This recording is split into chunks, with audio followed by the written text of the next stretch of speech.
En la clase de hoy vamos a ver el tema de características de los instrumentos de medición. Este tema es la continuidad de lo que hemos visto hasta el día de hoy y vamos a ver más a profundidad algunas características nuevas de los instrumentos de medición. Vamos a iniciar con el concepto de intervalo. ¿Cuál es el intervalo del instrumento o de un instrumento de medición? Y el intervalo, según el Vocabulario Internacional de Metrología, establece que es un conjunto de valores comprendido entre las dos indicaciones extremas de la escala de un dispositivo indicador. Un ejemplo es para indicar el intervalo de un instrumento, simplemente debemos de citar el valor inferior y el valor superior de la escala. Por ejemplo, en un instrumento, en un multímetro, el intervalo de indicaciones explicaría de 99 volts a 201 volts. Vamos a ver un ejemplo simple de este tema. Suponemos que esta imagen que acabamos de poner es la carátula analógica de un instrumento que mide volts.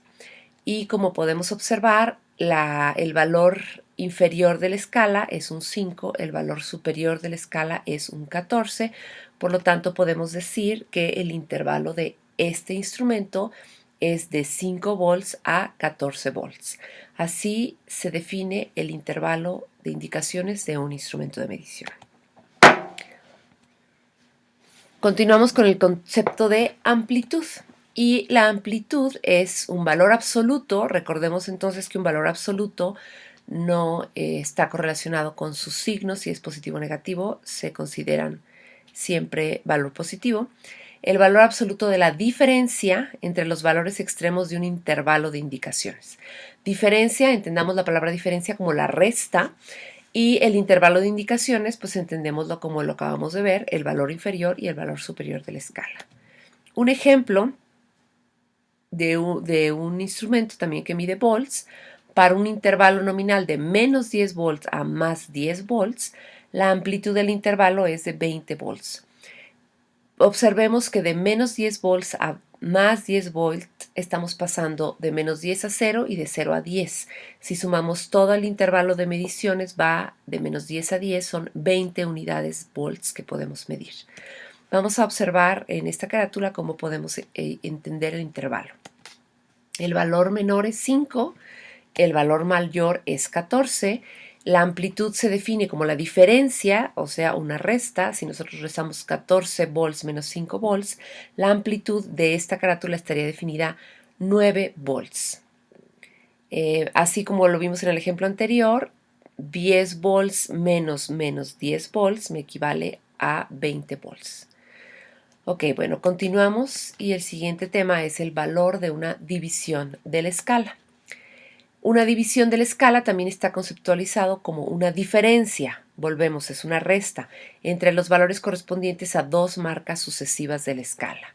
Veamos el ejemplo. Esta es la escala, esta es una marca que está indicando el número 8, esta es otra marca que es la sucesiva, la que le sigue inmediatamente superior, es el 9, y como me establece que el valor de la división es una diferencia, entonces hacemos una resta.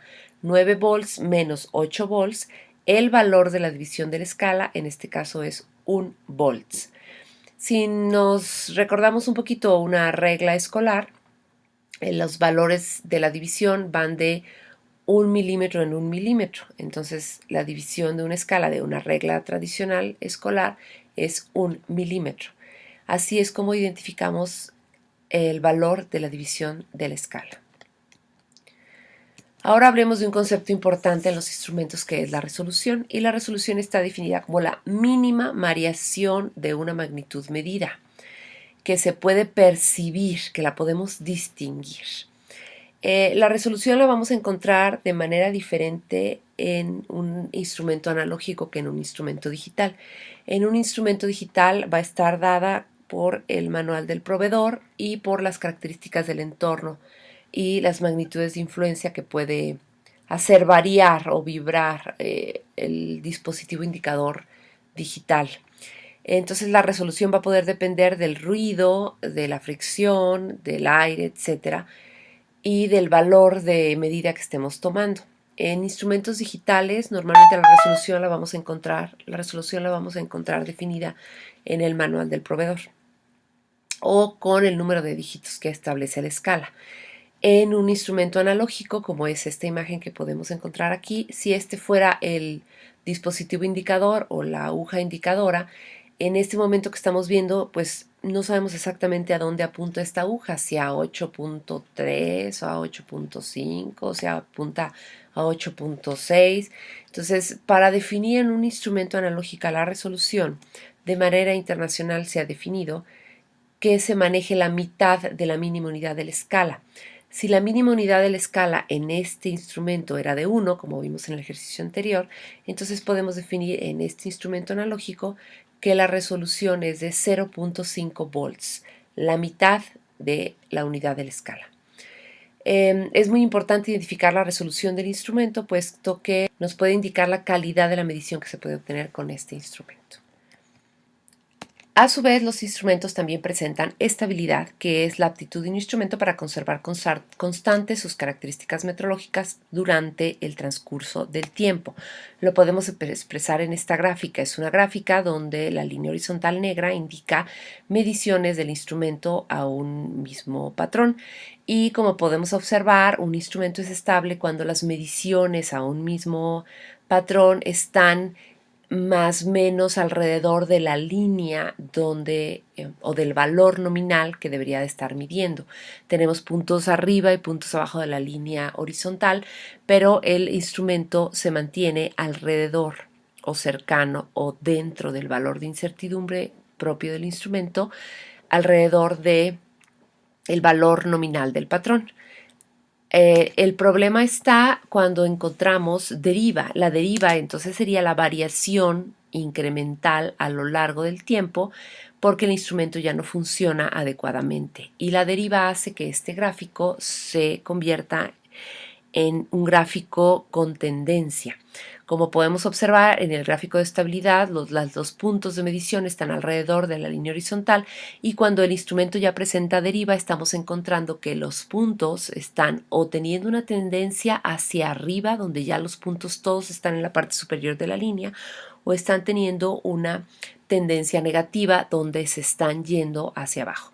El instrumento presenta deriva normalmente porque o las magnitudes de influencia los están afectando demasiado y entonces les están generando un cambio negativo o positivo, o bien el mecanismo del instrumento o el ajuste no fue el adecuado y por eso el instrumento está presentando deriva. Lo importante tanto de la estabilidad como la de la deriva es conocer la variación que tiene el instrumento con respecto a su estabilidad y saber cuándo el instrumento ya está derivando sus condiciones metrológicas porque o lo tenemos que volver a calibrar, ajustar y calibrar, o bien pues lo tenemos que quitar de línea porque ya perdió sus características adecuadas de medición. Más adelante vamos a explicar un poquito más a fondo esto. Bueno, vamos a cambiar un poquito el tema. Ahorita vamos a hablar de definiciones relacionadas con instrumentos de medición, pero que ya no es el instrumento de medición. Todo instrumento de medición, para conocer sus valores de resolución, deriva, linealidad, intervalo de medición, límite de detección, etcétera, son instrumentos que deben de estar calibrados. Y para poder calibrar un instrumento yo requiero patrones de referencia. Un instrumento tiene que estar calibrado con respecto a un valor que ya se conoce. Y los valores que se conocen normalmente los definimos a través de un patrón. Y el patrón, como ya habíamos platicado y hemos tomado el tema en muchas de las clases de esta materia, es una definición de una magnitud dada que tiene un valor específico determinado y una incertidumbre asociada. Ejemplo de patrones son estas imágenes que estamos viendo, que son los patrones que se utilizan para, por ejemplo, calibrar una balanza. Son los patrones de masa, que son dispositivos, son medidas materializadas, son unos cilindros de acero inoxidable o de platino iridio, que ya tienen cada una de estas pesitas que ven en la imagen un valor de peso determinado con una incertidumbre asociada. Estos ya son valores determinados con cierto nivel de exactitud. Por lo tanto, yo los puedo utilizar para calibrar instrumentos. Y ahora entonces hablemos del tema de calibración. Y la calibración es una operación, es una actividad, un procedimiento que establece bajo ciertas condiciones, la relación que existe entre el valor de un patrón y su incertidumbre y el valor obtenido de la medición a través del instrumento que estoy calibrando. Lo podemos encontrar en esta imagen. En esta imagen lo que se está haciendo es la calibración de una balanza. La balanza lo que me mide es el peso de un objeto y lo que se está haciendo es colocar masas de peso conocido, que son masas patrón, en la plataforma de la balanza y se obtiene el peso que registra la balanza. Entonces yo puedo emitir, después de este ejercicio a lo largo de todo el intervalo de medición de la balanza, puedo emitir algo que se denomina certificado de calibración, que más o menos tiene esta imagen. En un certificado de calibración se define el instrumento, el número de serie del instrumento, quién hace la calibración, la empresa que la realiza, y tengo al centro una serie de tablas de datos. Estos son los datos que podemos observar en un certificado de calibración, donde me dice el número de medición, la masa patrón que yo utilicé. Por ejemplo, en esta marca roja estamos utilizando una masa de 50 gramos para evaluar cómo mide mi balanza los 50 gramos y observamos en la última columna de la tabla que en lugar de dar 50 gramos me da 50.0001 gramos. Esta diferencia de 0.0001 gramos es la variación que tiene mi instrumento con respecto a un valor verdadero. Y ese valor, ese 0.0001 gramos que está hacia arriba, voy a tener que restarlo cada vez que yo utilice la balanza en 50 gramos. Y eso es como yo corrijo un dato ayudada con un certificado de calibración. En las siguientes clases de metrología a lo largo de su carrera van a entender muchísimo mejor este concepto y van a entender perfectamente cómo se hacen las correcciones de una medición. Ahora bien, para poder calibrar un instrumento, este instrumento tiene que estar previamente ajustado. ¿Qué es el ajuste? El ajuste es un conjunto de operaciones que se realizan en un instrumento para asegurarme que me indique las mediciones que deben de ser. Un ejemplo de esto es el ajuste a cero de un conductímetro, el ajuste a cero de un colorímetro, y es un ajuste que normalmente es manual. Yo llevo el instrumento a un ajuste a cero y posterior al ajuste yo realizo la calibración del instrumento y entonces puedo confiar en las mediciones que yo realice con este aparato. Entonces hay diferentes tipos de ajuste. El ajuste a cero, que es el que se está viendo en esta imagen, el ajuste de desplazamiento, el ajuste de amplitud de escala, porque hay algunos instrumentos donde yo puedo definir la escala a utilizar, como por ejemplo en un multímetro, si es milivolts o volts, entonces yo puedo hacer ajuste de escala, que también se denomina ajuste de ganancia. Lo que es importante es que los instrumentos que requieren ajuste manual se realice el ajuste previo a su calibración. Y tenemos otro concepto que es la validación de un instrumento. Y la validación lo que nos ayuda es a verificar que los requisitos especificados del instrumento sí son los necesarios para el uso previsto de este instrumento. Suena como un poco complicada esta definición, pero bueno, lo que significa es que si el instrumento es una microbalanza, su resolución, su estabilidad, su linealidad, su certificado de calibración cumple con todos los requisitos que yo necesito para medir, por ejemplo, en una microbalanza, para medir el ingrediente activo de un medicamento, que son cantidades muy, muy pequeñas. Entonces, si la microbalanza cumple con la resolución y todas las características que yo necesito, entonces es adecuado para el uso que le voy a dar. Un ejemplo de esto es un procedimiento utilizado, por ejemplo, para medir la concentración de masa de nitrógeno en el agua. Puedo también ese procedimiento y ese instrumento de medición utilizarlo para medir el nitrógeno en el suero humano. Si me funciona para el agua, probablemente pueda funcionarme para medir nitrógeno en suero, pero tengo que validar el instrumento para ver si es verdad que lo puedo usar para medición en suero y no solamente en agua. Eso es la manera de validar y habrá una materia más adelante que sea exclusivamente validación de métodos. y lo entenderán muchísimo más a profundidad. Y la verificación, que también se le puede hacer verificación instrumental, es una evidencia de que el elemento sí satisface los requisitos que yo necesito. Por ejemplo, que el equipo puede alcanzar la incertidumbre que yo necesito. Cuando estos conceptos los vemos todos en conjunto, siempre hay dudas en un metrólogo. Bueno, ¿y qué tengo que hacer ahorita? ¿Calibrar? O sea, comparo con un patrón, o tengo que ajustar el instrumento. Primero logro el funcionamiento adecuado, o se hace después. ¿Cuándo lo tengo que verificar? ¿Cuándo debo confirmar el cumplimiento de los requisitos? ¿Y cuándo lo tengo que validar? ¿Cuándo debo confirmar que efectivamente funcione para el uso propuesto?